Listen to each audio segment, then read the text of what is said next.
Welcome. And I think we all brought the sunshine with us today. It's a wonderful sunny day. But just to kind of say, pleased to have you all joining us this afternoon. So I'm Cynthia Davis, and I'm the Chief Executive and Founder of Diversifying Group. And you are in the right place. We are running this amazing session in partnership with Metrobank today. But just to kind of kick off a few housekeeping kind of rules for today. So as you come in, please make sure your mic is on, just so that we don't have any feedback, because I can see some mics are on, some are not. So for anyone who's still got their mic not on mute, please kindly put that on mute, which would be wonderful. So I have the pleasure of moderating this session this afternoon. And for those of you who like, well, who are you? As I said, I'm Cynthia Davis, the founder of Diversifying Group, and I've been kind of working off the scenes in partnership with Metrobank for the last, probably say coming up to about a year and a half now. And it's been such a wonderful, wonderful journey that we've had together, and one that we're still going on together. And for me, it always gives me great pleasure when we partner with organizations that are genuine and have all the right intentions, but also following that through with action. So when we come together to put on such amazing, incredible events like the one that we've got today, it's always really exciting, and a lot of kind of hopefully takeaways that everyone will kind of go away with and be a lot more enriched from what they learned today. But the topic that we've got today, which we're focusing on, is women in tech and how to stop self-disqualification. And as I mentioned, somebody that has been working for quite some time. I never saw myself as working in technology. And it was only up until 3 years ago when I launched my first tech business that I actually got into tech. But for years, I always thought, I couldn't do tech. I always thought I'd have to be somebody that was very clever, really understood data, was very good with analytics, or could understand coding, or, understood things like Python when it's not a snake, but it's in a tech kind of format. All those things just really kind of just, made me kind of think it's not a world that I could be part of. And, I don't really understand much of it. And I think there was a bit that was stopping me from seeing the value add that I could have within technology. And I think it's really, when you strip it all back, what is tech? Tech is a great enabler for change. And I think when you can simplify it to some of that kind of format and look at, well, what skills do I have that will enable some of these things to happen? That's when you can start to look at, well, okay, I can see with the skills that I have, they could add value with this, or I could see that it could add with this.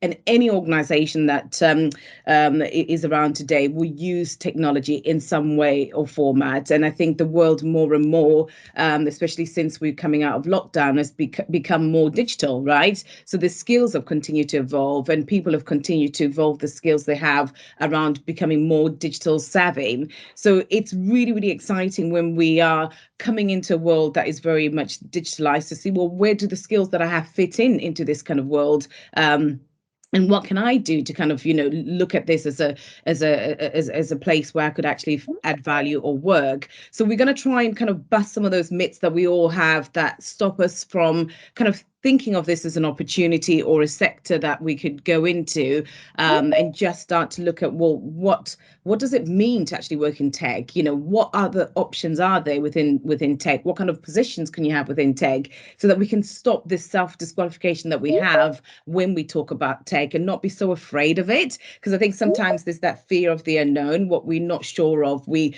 kind of tend to stay back. So we hopefully by the end of the session today would have given you all some insight into considering a career within technology, and just some of the different routes and options that are available for you to enter into this. But before we kind of go on, just to kind of mention the format for today, we possibly have about 35 minutes where I'll be joined by a wonderful panel who are going to talk a little bit more about their own careers, what they do, and just hopefully answer some kind of questions that we will have. And as we go along, please feel free to put any questions into the chat format, and we'll make sure that we answer those before we close up today. So there will be time towards the end for any Q&A. So anything that you hear or any questions you think, oh, I'd love to find out a bit more about that, please pop into the chat, and we'll make sure we answer as many questions as possible before we finish off. But I'm so delighted to kind of introduce my first guest. And as I was saying, when we all think about career in tech, it's always like, well, what's that like? I couldn't think of anyone better than the next guest that's coming on to speak to everyone, to just explain a career in tech, but especially a career in tech with an organization like Metrobank. And I'm delighted to welcome Faisal onto the screen to join us. So, Faisal, wonderful to have you and welcome. Hello all. Can you hear me okay, Cynthia? We can hear you wonderfully. Thank you so much for joining us this afternoon. So, what would be great for the audience is if you could just give us a little bit of an introduction into yourself, a little bit about what your role entails within Metrobank, and how you kind of got to be in the position that you are today. Yeah, sure. Thank you. First of all, welcome everybody. It's really nice. I know I can't see you all, but it's really nice to have such a large audience, I think, interested in this topic. It's a good topic. So Cynthia, thank you for hosting us all. And it's nice actually for Metro to kind of be part of something like this. So I'm Faisal. I'm the CIO and CTO of Metrobank. So I look after information technology and transformation, which basically means all things operational in IT, as in IT service. I look after architecture, i.e. the design of the bank.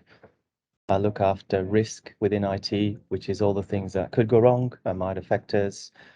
And I also look after the what we call the transformation agenda. Some of you might have known of that as people used to call it change or change management. So I all of the delivery that the business wants on behalf of the organization that we need to build. It's broad, so I cover the end-to-end bank. So I look after everything from core banking to all the channels to things like sanctions, fraud, operations, gateways, i.e. our ability to deal and trade with other banks across the UK.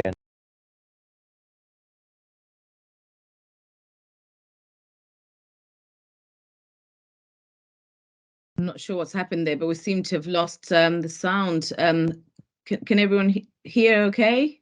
I think I got muted, Cynthia. Did I get cut off? Just the last sentence you're saying. Apologies No for that. worries. No worries. I was just going to go on to say that I'm also not long-term career in tech, so I'm not IT through and through. I'm actually an engineer by education. My early career was in engineering, so I was doing something different, building railways once upon a time in my career. And then I got interested in IT because I knew it was the next big thing, right? It was coming. Everybody was talking about IT. The market was shifting into the world of digital. I spent a few years at the BBC learning IT. So when they were doing really cool things like iPlayer and voice into web and all of that kind of like what now sounds like old technology, but it was quite revolutionary at the time. So that's kind of where I learned IT. So I'm not a coder by background, but I kind of learned to be attracted to what you can do with IT. It became something interesting because some of the projects were spectacular in terms of moving the industry and the organizations that I worked in, really further forward.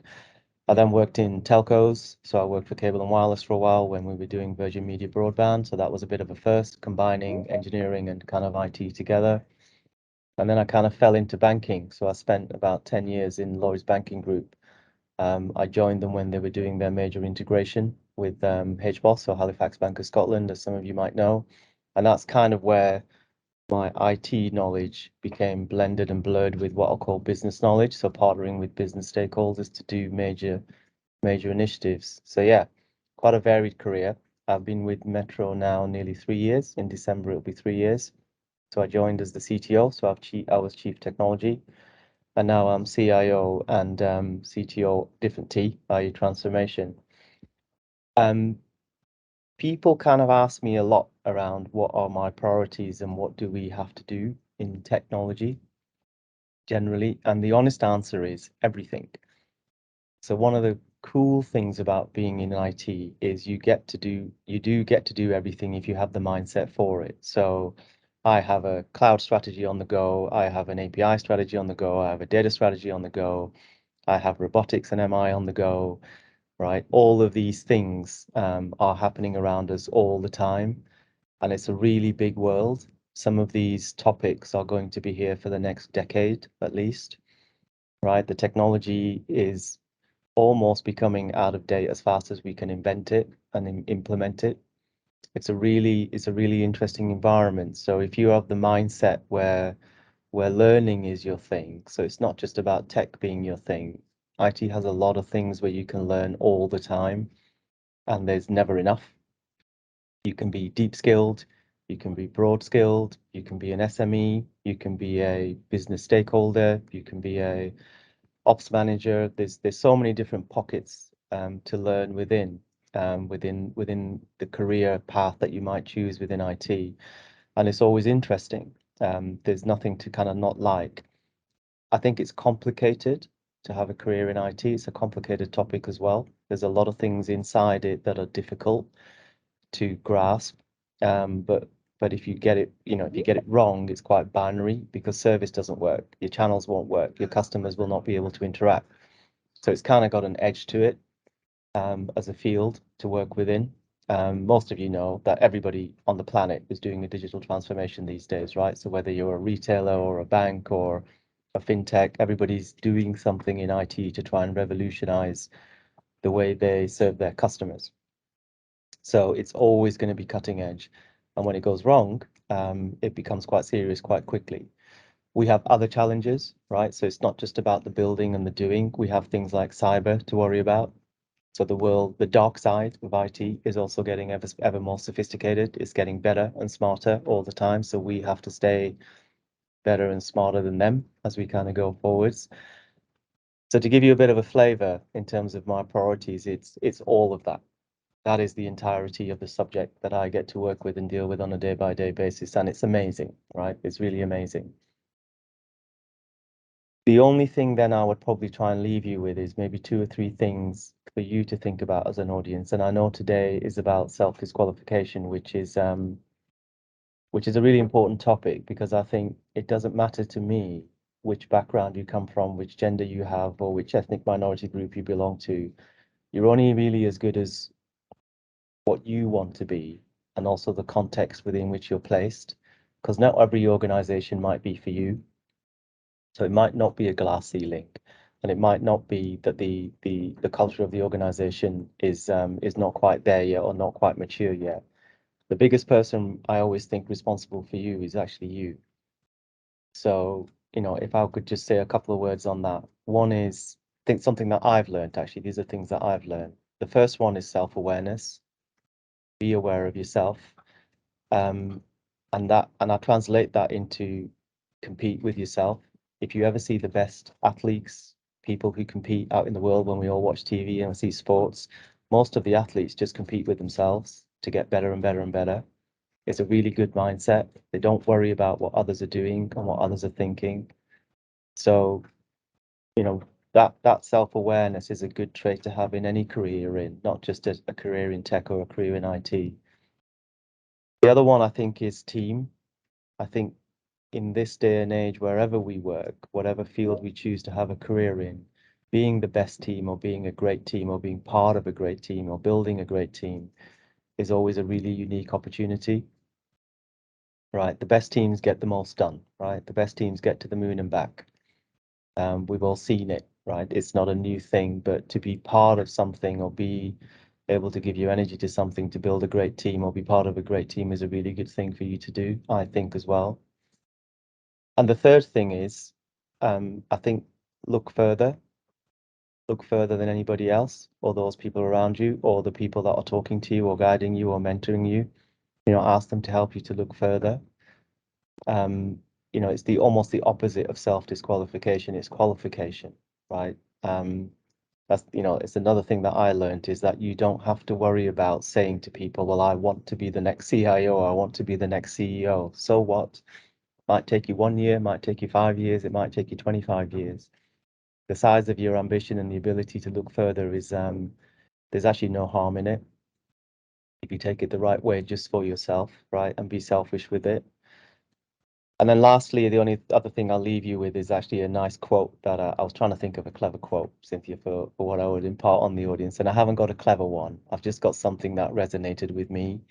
And it's not a historical thing by a big famous person, but it was just Stephen Hawking who said, look up at the stars and not down at your feet.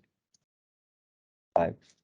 So wherever you are in your career, just find a moment to look up and look at where you could be or where you want to be. There's nothing wrong with ambition. It's a really healthy thing.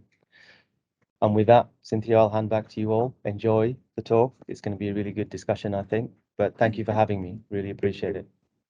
Wow, thank you so much, Faisal, and I couldn't agree more with a lot of what you kind of said there, and I think it will resonate with a lot of people who on the call. And again, one of the things that really shown out was you could be anywhere in your career. I love the fact that you started building railways, and now you are in this completely different career. So anything is possible, right? And some of the insight that you've shared with us around keep moving forward, be your biggest champion. You're responsible for you. I think amazing kind of takeaways that anybody on this call today can certainly relate to and can use in their wherever they are, whatever position they're currently in, to kind of keep moving forward. And I love that Stephen Hawkins saying at the end. I've heard it a couple of times, and it always just makes me smile whenever I think of that. So thank you so much for imparting some wisdom to all of us today. Really appreciate that.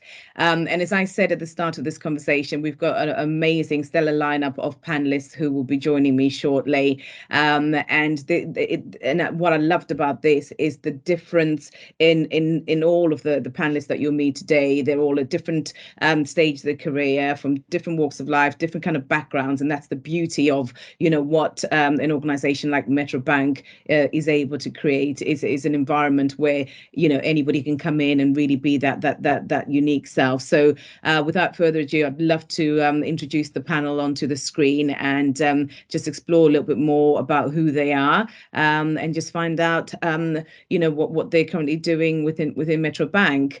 So I'll go from what's at the top of my screen and just ask you all to just to say a quick hello. So first we have Nikki. Welcome, Nikki. Hi, Cynthia.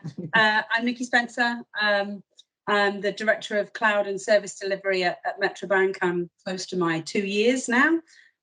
So when Faisal talked about looking after all things across IT and IT service, that's kind of my bag, I guess. A bit like Faisal, I didn't come from a technology background, and actually, the more I've kind of thought about this, approaching this event, I've actually always been in a service-orientated industry. That's kind of where I started, and then from there, really kind of moved into technology. But actually, I've generally find myself in service roles within tech. So I kind of combine the service orientation of my past and obviously what motivates me and drives me to improve things. And all of the problem solving with the kind of technology side of things. So yeah, that's me. Oh, lovely to be here. Wonderful to have you, Nikki, and thank you so much for that. Next on my screen, I have Khushbu. Hi, and welcome. Hello, thank you. And thank you to everyone for taking some time out this afternoon. It's going to be an amazing discussion. Really, really pleased to be here. So I'm Khushbu. I'm the Head of Engagement and Inclusion at Metrobank. So with regard to self-disqualification and that side of it, really, really pertinent topics. I'm looking forward to adding some value. Wonderful. Thank you so much for that. And next on my screen, I have Chinwe. Welcome. Hi, thanks, Cynthia. Thanks, everyone, for joining. I'm Chinwe Nze. I am a chapter lead for our core banking platform, T24. I've been at Metro now 7 years, going on 8. It's scary, part of the furniture now. But yeah, Metro is an amazing place to work, and that's why I've been here this long. And I'm really looking forward to contributing to the panel and saying my own view. Thank you. Wonderful, Chinwe. We can't wait. Next on my screen, I have Angeline. Welcome. Hi, Cynthia. Thank you. So my name is Angelina Marin. I'm a senior data engineer in the consumer finance division at Metrobank. I have been with them just over 3 years now, originally having come in from RateSetter, a company that was acquired by Metrobank. And my background has been tech since I was quite young. So yeah, I was originally more the IT operations side, the systems and networking, and then throughout my career moved into data, and that's where I am today. Thank you for that introduction. And last but not least, we have Jay. Welcome, Jay. Hi, Cynthia. Hi, everyone. So I'm Jay Sukumaran. I'm the Director of Value Stream Engineering here at Metro. So I look after our engineering teams from a change perspective and also lead our drive towards agile adoption. So my background is generally been working across banking and tech for many years, starting from being a developer all the way through to kind of looking after engineering teams. I've been with Metro now for just over 2 years. And really looking forward to being part of the panel today. Wonderful, lovely to have you. So as we know, obviously today's conversation is really around, how do we stop self-disqualification? And, I'm just going to dive in and just really talk about, just really trying to understand as a panel around, experiences of self-disqualification, and I suppose where you've encountered that throughout, within your career, and any kind of tips that you might have for anyone who's currently maybe going through that. And maybe if I start with you, Angeline, just to kind of get a sense from you around when you might have encountered self-disqualification and what you did to kind of navigate around that. Yeah, sure. So I would say self-disqualification has been evident right through my career, but the biggest example would have been about 8 years ago when I moved to the UK, and I was living in London and obviously looking for a job. But what I found was I was disqualifying myself from every job in London because I'd never worked in the finance industry, and every job description or advert that I looked at, I felt I had to have every single thing that was on the list and had to be great at every single one of them. So I ended up taking a job in Watford. So I was doing the opposite on the tubes to what everybody else was doing, traveling into London. I was traveling out of London instead. I was there for a number of years. And eventually when I moved to South London, the journey was obviously much worse. So I started to look within London again and finding myself doing the same thing, in particular about having never worked in the finance industry. And there was one particular job that came up and I read through it and my response was, I wish. And my partner said to me, well, why not? Why would you not apply for it? And I was like, well, I can't because I don't have, all of the skills that they're looking for. And there was one in particular that really stood out. So at the time I was a senior SQL DBA, but one thing in particular they were looking for that I didn't have was experience with availability groups. So I was like, well, they obviously have that implemented, so I can't apply. I don't have the experience. So she said, why don't you just apply? Just apply. And I did. Never thought I would get a response back. Never mind get the job, which I did. And since then, I started the job and I just hit the ground running. I learned what I needed to learn. And that's where I really started to understand that it's about learning. It's about, if you're willing to learn, you can do it. And since then, I've grown a lot, I would say, in particular in the last 12 months. And that's a lot down to as well, personal development and believing in myself. And that is down to a lot of help that I've had and encouragement that I've had from our leaders at Metrobank. And, I'm really happy to say that this week that has turned into me being promoted to the head of department, which I would never have thought that would happen, never. And when you think back to actually what happened, I wasn't going to apply for the job. And that is what has taken me here today. So it has really opened my eyes to just apply. Doesn't matter if you don't get it, just apply. Give it a go.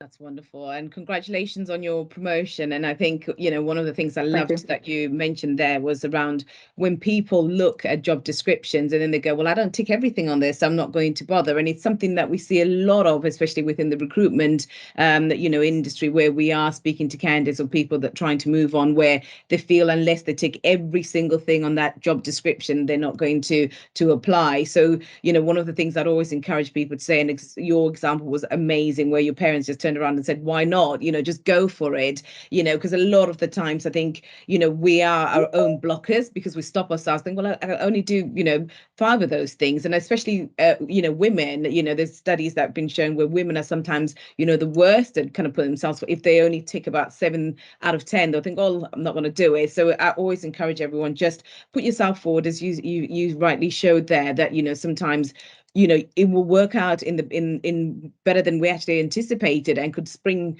you into the next level of your career. So thank you so much for sharing that, Angeline. Really brilliant example. And Chinwe, I know you had something you wanted to share as well around this part. Yes, thanks, Cynthia. So my background is in tech as well. I studied computer science way back, and against my parents' wishes, by the way. They wanted me to be an accountant or pharmacist or something ladylike, not too male dominated. So even though I studied computer science, I've worked many years in tech as a developer, started as a developer. When I moved to the UK, I moved in here as a freelance consultant, and it felt like a safe place because I could just go into projects, get the project done, get away.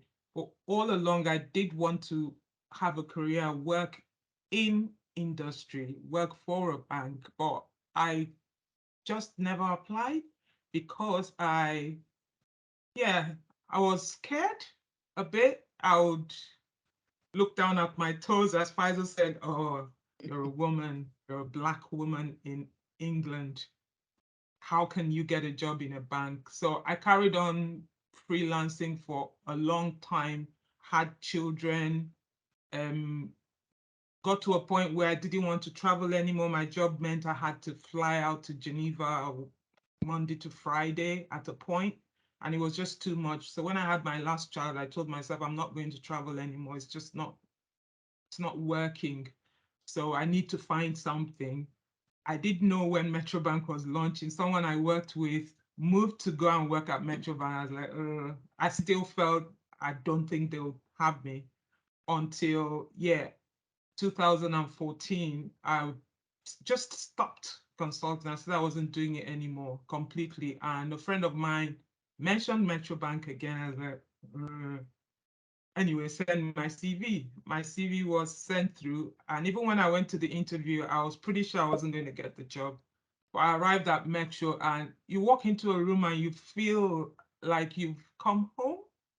That was the feeling I had when I walked in for my interview. And the people who interviewed me were just amazing. My boss's boss interviewed me. He is now my boss, but he wasn't my boss then. Anyway, I came into the role, started working. Within 1 year, a role came up that I could have applied to, but I didn't. But what helped was my boss's boss then directly told me, we are thinking of you for this role. So I think it's important to have sponsors as well. It's important to have people who believe in you. And if they speak up about it as well, it's really great, because that just gave me the confidence to then apply for the role. The other person that applied for the role was more senior than me. I know him. He was so qualified. He'd run his own company in the past. I knew him from way back when I was consulting, and I just didn't think we could compete. But anyway, I ended up getting the job and becoming his manager.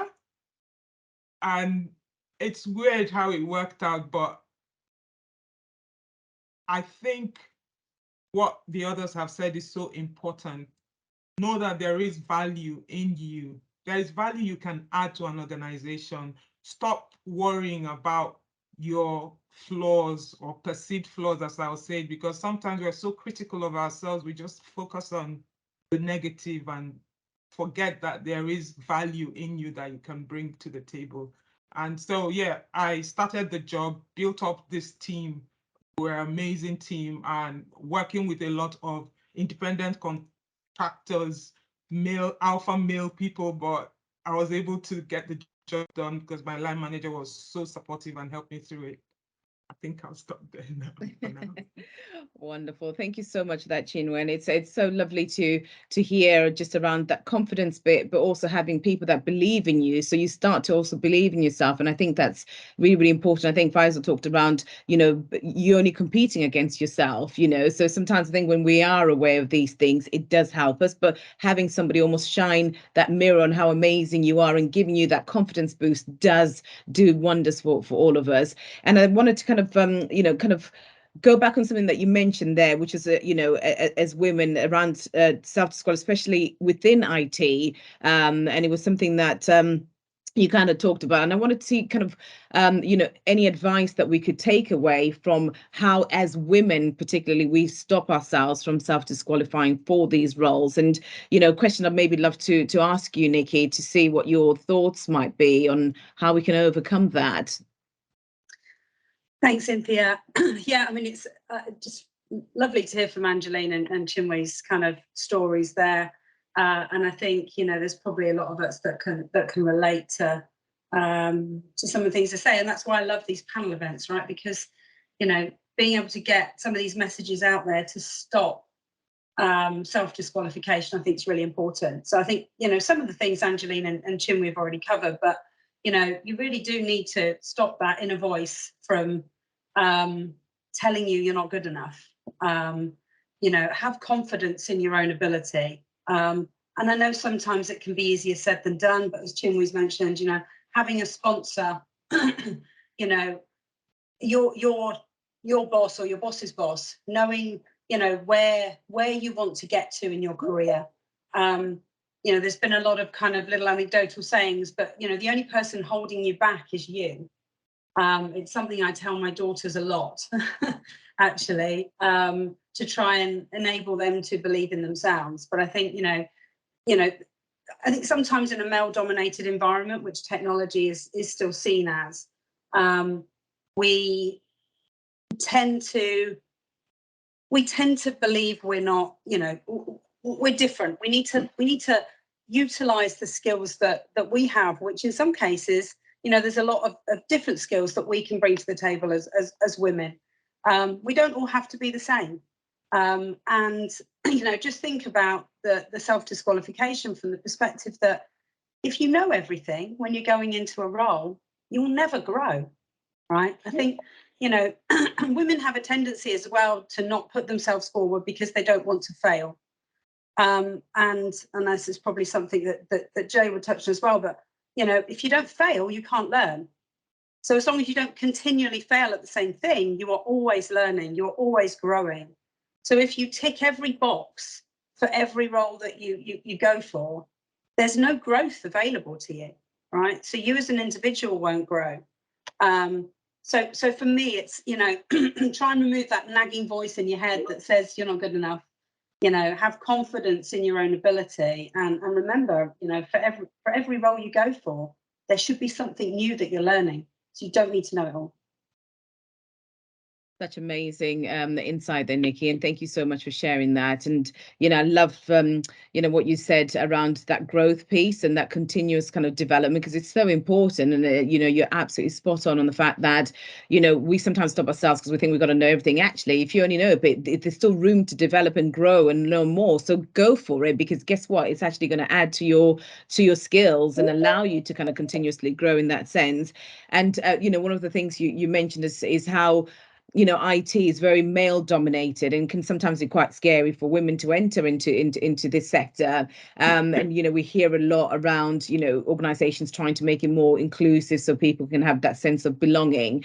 As somebody that works within D&I, it's so important to have a culture that supports people from all walks of life, from different kind of backgrounds. But I'd love to understand how Metrobank is really kind of building some of the kind of D&I inclusion kind of aspect, and just really hear a little bit about how you're creating that environment where people can come in and can succeed, they can thrive, and they can grow. Maybe one I might actually ask Khushbu if you'd like to take this one. Absolutely. Just before I answer that, I just wanted to bring to light a couple of things that both Nikki, Angelina, and actually Chinwe mentioned as well. I think it's natural for everybody at some point to doubt their abilities. And when you're part of a minority group or identify with a certain minority group, it's so much more easier to do that, and you magnify that. And looking up at the stars, absolutely. But if you come across something like a consistent skill gap, try and look holistically for the opportunities of how to close it. There's lots of examples, especially in tech. There's a Sydney-based non-profit called Geek, GEEQ, and I know it's Sydney-based, but they do lots of virtual things with the focus of empowering women in tech to further their careers. So they have virtual events, hackathons, etc. So look holistically, because you can build these skills up somewhere else and find those opportunities yourself. But in terms of Metrobank, like, we're committed to being a leader in diversity and inclusion. At Metrobank, we want every single one of our colleagues to feel like they belong, they're included, accepted, valued. And we've got this amazing D&I strategy that complements this. But like, we know they're lovely words, but it's a great set of words. The strategy is great. It's not good enough to have it sat on a virtual shelf somewhere. So we've really put some thoughtful actions behind what we're committed to. And the inclusive culture that we look at, it's not just about looking at the equality of outcomes. Like, we have measures that we want to get to, but really it's about the equality of opportunity. And the things we're doing, we're succeeding at. Our colleague engagement scores from our survey last month are the best they've ever been. So our colleagues are pleased with what they're doing. I'm going to make a shameless plug here and also mention that Metrobank have just been voted one of the top 10 most loved workplaces in the UK. So, you know, we're doing the right things. And a lot of this comes down to our inclusive culture. You know, measures like our family-friendly policies, development programs to support diversity at senior levels, they're all great, but the culture is a feeling, it's intangible, and it's to do with the environment that we build to support one another, be our authentic selves, and just build this place of psychological safety for each and every one of our colleagues. And our future plans are all around building this further, creating that workplace of absolute equality and becoming that standout leader in D&I. Amazing. Thank you so much for that, Khushbu. And it's really amazing to hear some of that continuous work that's going on. And I can testify to that because we are partnering with Metrobank on a number of D&I kind of initiatives. And, you know, there's never any kind of pushback. Oh, no, we're not doing that as a priority. It's always like, yeah, what else can we do? How can we continuously improve and evaluating, you know, your processes? So for me, it always gives me great hope when we can actually see tangible action being made versus, as you said at the start, where people just talk about these things. You know, it's talk is great, but it's action that people want to see. It's that difference and it's that impact as well. That's really, really important. Jay, is anything that you'd like to add, you know, further more from what Khushbu was just mentioned to us? Yeah, I guess from my experience, to build a great environment for engineers to thrive in, for example, you absolutely need a diverse team. And the reality is it's not really a nice to have, it's a must have for us to be successful, to have a diverse team. I guess it's really important for us to have that culture where we respect the varying perspectives. And you can only really do that in a kind of diverse population, not just being male dominated. And that's from a leadership perspective all the way through to the team's perspective as well. And the way that we're ensuring that we do get balanced teams is that we do continuously monitor the makeup of our teams, all the way from leadership, all the way through to our engineering teams and wider. And we also work with our partners. So this is not just about kind of our internal colleagues, but it's our partners as well, around what does that balance look like? Are we getting that skill set, the diverse kind of males, females, right across the pitch, really quite balanced? Because it isn't a very good place to work for if it's a very male dominated kind of place as well. And I think that's really come through in some of the feedback we've been getting as well, that we've really shifted in our diverse population, it really pushing for female leaders, for example. So a number of our feature teams from a technical perspective are led by our female leaders. And that really drives a completely different perspective as well, which is really great to see on the ground. And I think that's been really important for us as we then go out to the market to really drive that we've got a different culture. We do really value a really diverse population as well. And that's across every level as well. So starting from associates to apprentices, all the way through to our senior leaders as well. So I think that's really important for us to really drive that diversity and in kind of inclusion agenda, really. Perfect. Thank you so much for that, Jay. And I'd just urge anyone, if you've got any questions, please do include them into the chat, because we will be having a Q&A session very soon. So any questions that you might have, please add them in there. And it was really interesting. One of the things that I think that Chinwe, you touched on around flexibility of work, and you were traveling a lot with the previous role that you have. It'd be great to understand around flexible working at Metrobank, and how that's maybe benefited, especially juggling people's kind of lives, and that work-life balance. Really, just be interesting to hear your perspective on that. Yeah, so I have 4 children. They're much older now, but yeah, coming into Metrobank and starting to work, I was traveling quite a distance coming in to work initially, and then I moved closer to London. But when I did need it, way before COVID, I was allowed to work a day from home on a day that I had very busy schedule with my children activities. I also didn't have to come in at a specific time. It was left flexible. I never felt, obviously I did turn up to work on time, but I never felt that I felt safe enough to confide in my line manager. I felt safe enough to discuss my specific circumstance, and it was worked around. So long as I was in London for meetings at the core hours, it was fine. If I had days I wanted to work later, I could do that. If I wanted to go home midday and then work later, I was allowed to do that without feeling like I was skiving or anything. So in that regard, it's a great place to work. I could work up to a point, go home, and then log in later in the night to finish up any work I had to do. It was the flexibility was amazing. With COVID now, nearly everyone is working from home. When COVID struck, it was so amazing how we were encouraged to check in on people on a daily basis and work around their own schedule. So we had colleagues who were struggling because they were all alone at home. Yeah, because of the experience I also had from my line manager, I was able to reach out to others within my team. I had a specific person who needed someone else. So I'll take evening walks on the phone with him just to help him with his mental well-being. Metro is amazing with flexibility. That's all I can say. I haven't had a challenge. I haven't had a request denied. That's wonderful. And it's great to hear around how, especially different, kind of requests, reasonable adjustments, makes a massive difference on individuals as well. And Nikki, I know you have some thoughts on this as well. Would love to kind of bring you and get some insights from you around this. Yeah, so I mean, I totally agree with Chinwe, right? From a Metrobank perspective, the flexibility that we get as colleagues and we're able to kind of give our own teams is incredible. In fact, I think it's second to none in other organisations. I was a COVID hire. I was born and bred in the West Country in Devon, and I actually relocated back to Devon the December before lockdown, before I joined Metrobank. So actually, COVID has given the ability of that hybrid working and working from home, which for me, being in Devon, has been phenomenal. And I have the flexibility. I've got 2 children, not 4. But two very challenging girls.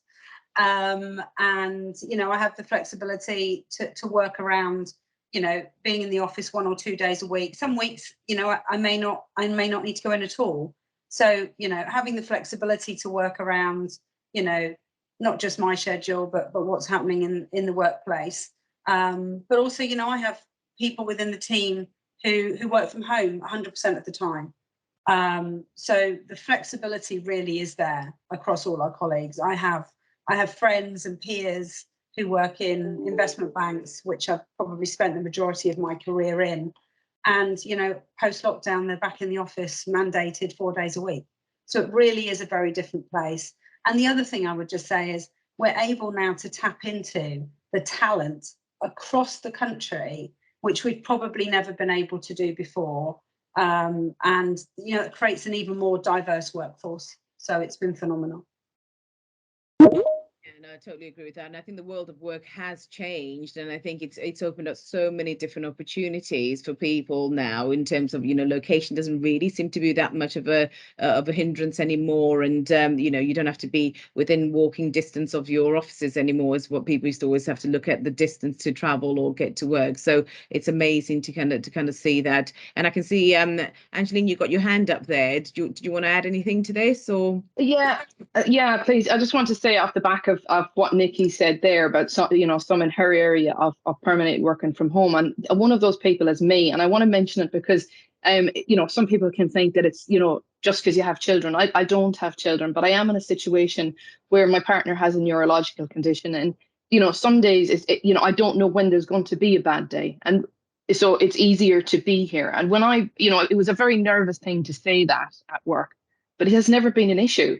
Right through, even before it was under Nikki, it was the same thing. And even when I said it to Nikki recently, she was like, well, it doesn't matter. I know you do your job well when you work from home. And it really is such a comfort to know that, because you don't get that everywhere. You really don't. And it's really important.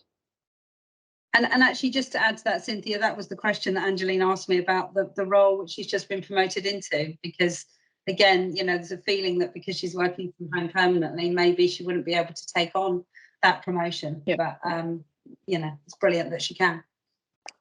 It's amazing, and thank you both for sharing that example. And I'm sure that's made loads of people think, wow, what a great place Metrobank is. As you alluded to, Nikki, not every organization's been able to give that flexibility or make some of those really reasonable adjustments to get the best out of their people. So it's amazing to see that happening. So for anyone that's on this call was thinking, yeah, this sounds like a great place to work, what advice would you give them, for anybody that's wanting to join Metrobank or would love to have a career within tech or IT within Metrobank for a start?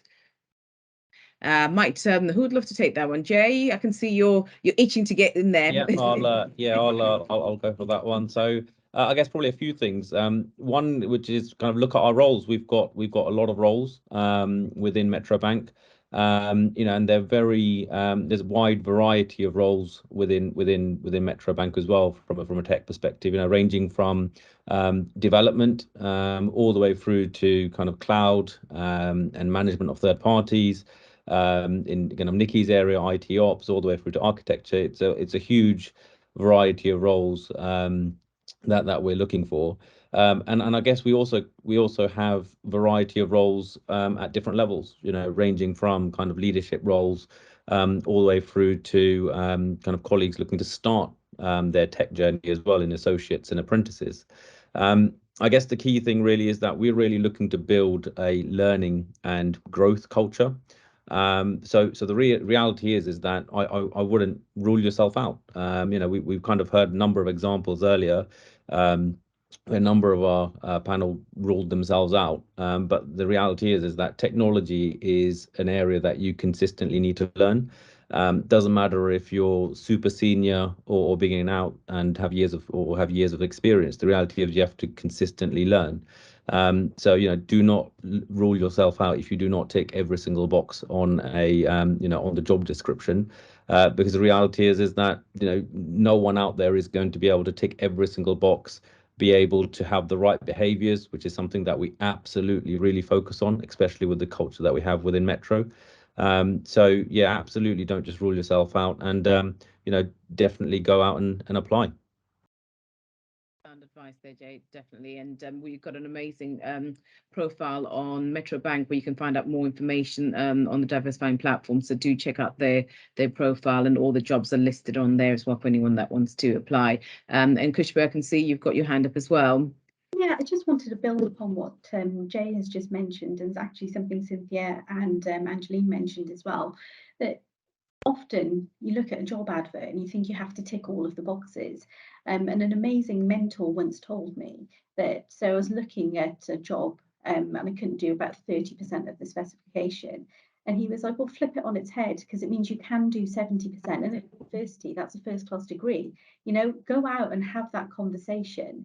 And I've got, real life example. So I am now, as I mentioned, head of engagement and inclusion. My background has been corporate and commercial banking. So I've moved from a very banking finance role into the people team, into a HR role where I've never really worked in HR. And looking at the job description, speaking to people, understanding what I could do and build my skills in the background to ready myself for such a role and then be successful in it is just a testament to what we are all about at Metrobank, and that's hiring for attitude and then training for skill. Because it's so important to have that conversation, and that first step of self-disqualification is just to understand you don't have to do everything. You don't have to be amazing at everything from the word go. Absolutely spot on. Totally agree with that. And I'm just conscious of time because I can see there's loads and loads of questions that are coming into the chat. So thank you to everyone that's put a question on there. We'll try and race through all those questions very quickly. But just to summarize it, just one piece of advice, a quick advice from each of the panelists around, for anyone who's considering a career in tech or looking to kind of, apply for these roles. What quick tip would you offer? Who'd like to go first? Because your mic is off, I'll go with you first quickly. Yeah, absolutely. So finding confidence is really important. But if I loop back on what Faisal mentioned at the beginning of the call about self-awareness, so it's about taking a step back and finding your value. It's something that Chinwe mentioned. Once you find it, own it, because knowing your value is the key to finding that confidence. And when you have that confidence in your value, you inherently gain a bit of resilience because you know what you're capable of. And so it all adds up to this well-rounded person where you're looking for something that can be challenging sometimes. Thank you so much. Totally agree with that. Nikki, I'll come to you for one quick tip for the audience. Yeah, I would say, love what you do and do what you love, right? It's kind of aligned to what Khushbu said, but it's really kind of aligning to your purpose. If just go for it is what I would say, right? Don't hold yourself back. As I said, the only one who holds you back is you. Perfect. Nicely summed up. Chinwe, I'll come over to Same you. as Nikki, yeah, just go for it. Know that there is value in you. We all have value. Stop magnifying your flaws. Instead, look inside and find that value and go for it. Right attitude always helps. Thank you very much. Angeline. Yeah, so as the others have said, start with yourself. Believe in yourself, believe in your own abilities. And if you are willing to learn, go for it. Because if you try, you may fail, but if you don't try, you can't succeed. And Jay, any last tips from you? Yeah, probably a piece of advice I got earlier in my career, which is if you don't ask, you don't get. So I think that applies to when going for a role as well, which is if you don't go for something, you'll never know. So always go for it. Totally agree. Perfect. So there's a lot of questions that are coming through in here, and I think some of them you've sort of answered them as we've gone along. But there was one I think that came earlier on, which is seems to be almost a repeat kind of question that I'm seeing, especially around transferable skills for people to get into tech. So are there any specific kind of roles or anything that you could maybe, any roles you'd suggest people kind of look at as an entry level into tech? Who'd like to take that one? Cynthia, I'll start off with that. So from an entry level perspective, from a engineering perspective, we have associates and apprentice type roles. And we do support those roles quite heavily, ensuring that training is supported for those colleagues and with a clear career path on how you then work through the kind of various opportunities across teams, domains, etc. as well. So that would be kind of our starting position where you're potentially looking to move into engineering and require that support to gain some experience on a particular language, for example, or a particular skill set. And there's a brilliant one on here, and I know obviously we've been talking around people getting hired. So there's one that says to the hiring managers on the panel, what do you look for when you're looking for talent? Who would like to answer that one?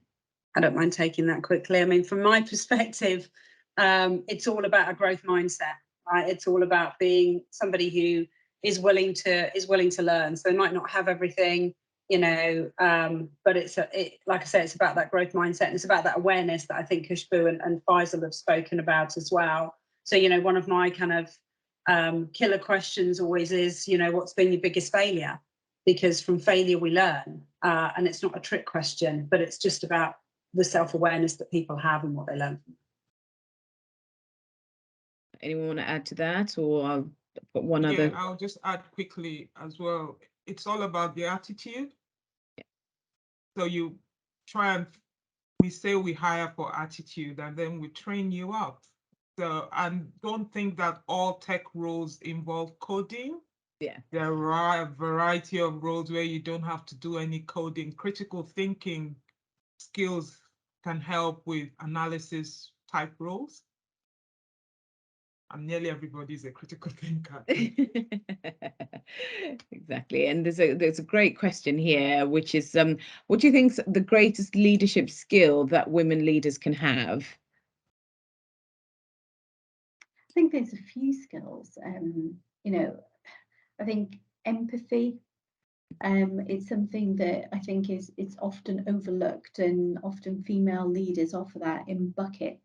Empathy and understanding, and just, you know, the qualities of a good leader are all of the transferable skills. They're not something that you can put down in a qualification. Well, you can get leadership qualifications, but there are lots of transferable skills that don't necessarily pertain to just a business area, and you've got to remember that when you're looking at leadership roles. Fantastic. No, great answer.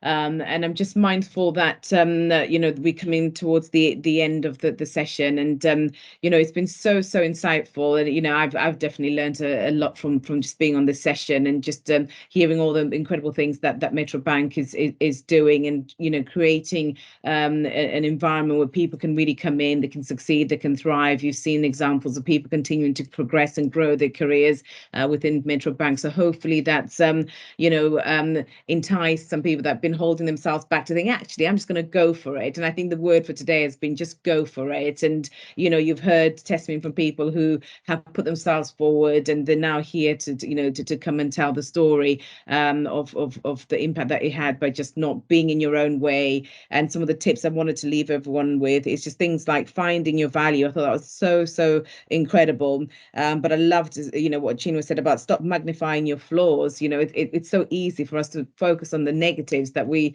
don't see that the positives. But you know, some amazing insight. You know, one of the things I loved that Faisal said as well is just, you know, we're responsible for ourselves. You know, it's that self-awareness of, you know, what do I want to do?